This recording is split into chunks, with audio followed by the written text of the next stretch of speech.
Hello guys, once again it's Matt, and today we have another video. Let's thank our members as always, Overlanding11B, Cots, and Crazy Bull. Thank you for being the full crew members, all the Foxman members, all the Fishman members. Subscribe and join our Discord, and let's get into it. So today we're I was going to say flying out, but we are driving out the CCVL, one of the main prizes that we get on the Overpowered event, and a very cool tank. It's very similar to other things that we already have in game, obviously, but it is interesting. Okay, it has the M833 ammunition, so the APFSTS. It has thermals for the commander and the gunner, so yeah, it's very good. Obviously, it has basically no armor, so if you get shot, you are basically dead. He has an autoloader, which has, as you see here, pretty alright reload rate. You know, it's pretty fast, and it's a very good, I think, a very all-around very good thing. Obviously, it's a light tank, so you have to keep that in mind. But it is kind of fast as well, so you have this ability, you know. And I mean, like if you want to think about the autoloader, if it's good or not, I mean, depends on the personal preferences. I always love autoloaders. I prefer autoloaders because even if you get shot, the autoloading system just continues to load the gun, um, and it's just, I think it's a better thing to have. You know, I know it is preferred to have a loader. Normally, it's a little bit faster depending on the tank, but still. And yeah, that was a funny thing that happened here. I was getting shot, but I had no idea. That happened like 3 times, and then you eventually will see what did I die for. But it is basically a way to say that the armor on this tank is non-existent anyway. So yeah, but it is a fairly fast tank. It has, I mean, not that good of survivability in general, especially with just the 2 crews that he had. But yeah, it's a fast firing gun generally, you know, and you know, it's fairly good. I think it's not a bad tank. I think if it's worth it, I think it depends on many things. Obviously, one of the things that it depends on is obviously if you have anything in the US, maybe you can start grinding it out and stuff like that. But even with that, it's kind of advisable to just go for the normal tech tree, because you only have one tank here, and then like you're going to be kind of dead. So yeah, it's weird. And as you see, BT5 killed me. That was the thing that was shooting me. I thought it was artillery or something, but that little thing just got behind me and killed me. But yeah, and it is one of those things. It's like, it's very good, but if you don't have anything to go with, you know, at least an aircraft or at least another light tank or something like that, it will be kind of a little bit useless in a certain way, you know. So I just think that it is worth to sell it if you are going to try to keep it for some reason, and just sell it, get premium, and just research the tech tree, you know. You get a lot more from that than just getting this tank. Obviously, a lot of people enjoy a specific thing. So for example, myself, as I said on the Jaguar E video, am a very big fan of MiG-21s, for example. If another MiG-21 comes, I will get it and keep it for the event, because I like to collect them, you know. So there are some people that will enjoy having these tank as that, you know, as kind of a collector's item, or they like the tank for a long time or something like that. But that's just the minority, obviously. So I just think that for the majority of players, even to players that already have the tech tree, the US tech tree, I think it's just not worth it. I think it's more worth it to, as I said, to sell it. It's worth right now around 50 gaijins, which is $50. You can get a very good pack by that, or at least 1 year of premium.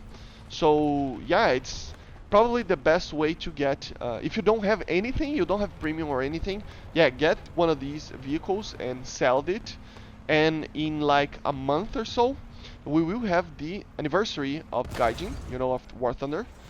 And with that, we will see a lot of cool prices, not prices like yeah, discounts and stuff like that, especially on the premium time. So, for example, the 1 year premium and the 180 day premium will be half price probably. So just use, I mean, sell it for 50 and get 1 year of premium if you like the game a lot, and it's just more worth it, to be honest. A lot more worth it, in my opinion, you know. And yeah, another cool thing that this tank has is obviously the scout drone. Doesn't have obviously the thermals because it is tier 6, but still it is pretty interesting to have that. As you're going to see here, it can be very useful. I still think that you should have some kind of way to scout to a proper designated target or something like that with the drone, but well, anyway. And here, as you see, I saw the tank right there on the side of my friends there, and I knew that he was going to get my friends from the side, so I decided to move up. So yeah, the scout drone really does help a little bit, and having a thermal on the commander always helps as well. So yeah, and one guy actually asked if you are watching. I don't know if you are watching, but one guy asked how did I aimed with the commander. It's with the slash button that I put it, but you have to add in your keybinds. Okay, I have all my keybinds on the Discord, so join that if you want to get it. I have to upload a new one there because I changed like 3 or 4 of them, but the majority of them are updated there, so you can check it out. Okay, and yeah, basically this is it for the tank. You know, it's a very light tank, kind of fast. It's not like wheeled vehicle kind of fast, but it is properly alright. And with the fast firing gun, in my opinion, it is a fast firing gun. I mean, obviously you have more reliable fast firing guns than this, but still it is pretty alright. And yeah, it's a very, very interesting tank. Here we are in the desert map, on the, I cannot remember the name of this map, but still. And here it's even better, to be honest, because it doesn't have the most amount of negative, yeah, I saw a guy there, super AMX.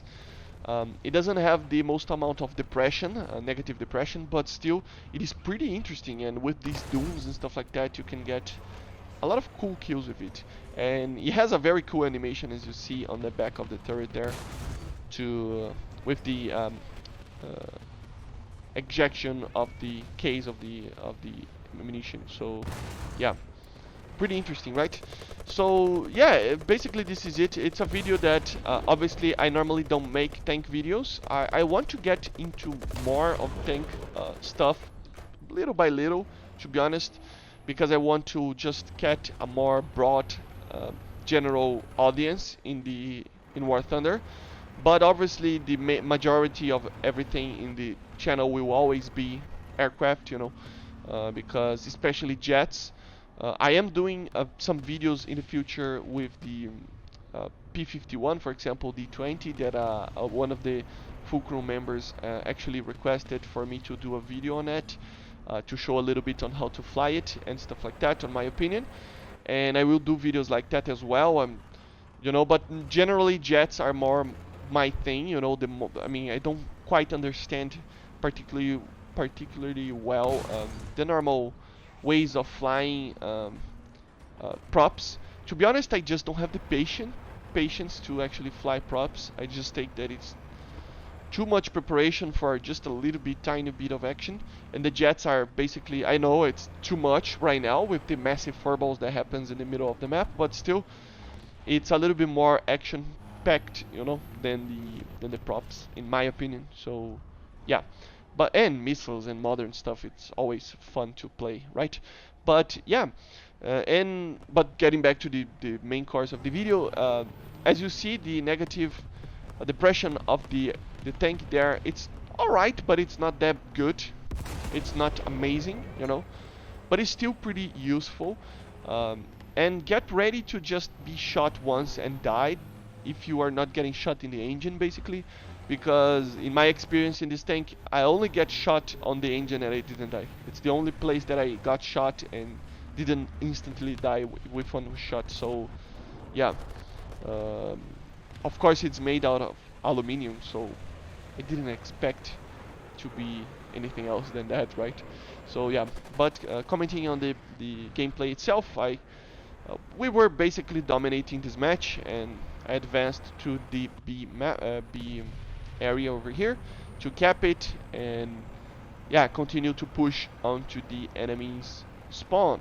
Obviously, I did some technically a spawn camping in the end of this match, but it's not really camping if the whole game is just destroyed for your team, you know?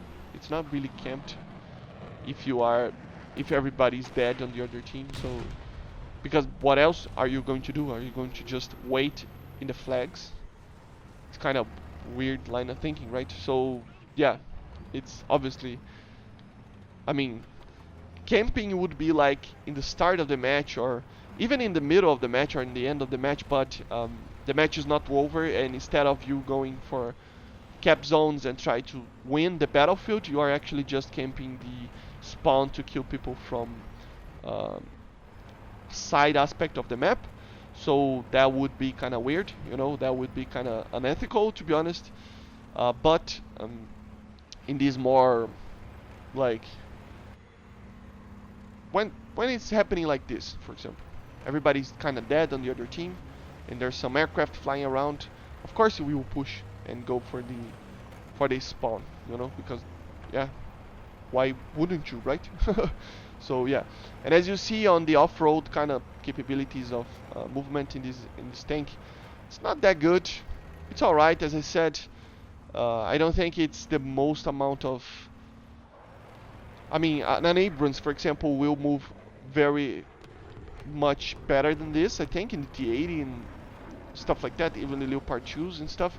So yeah, I just think that it's not a very noticeable difference, but you can feel it. It's kind of a little bit sluggish, you know, but not really. It's weird, but it is still a light tank and it's fairly fast. To be honest, to have such a large gun on a light tank like this, it's pretty alright. I mean, if you compare to the Russians, for example, of course we have the Sprut, but the BMP2, for example, BMP3 and stuff like that, they don't have such a large cannon and such a good cannon.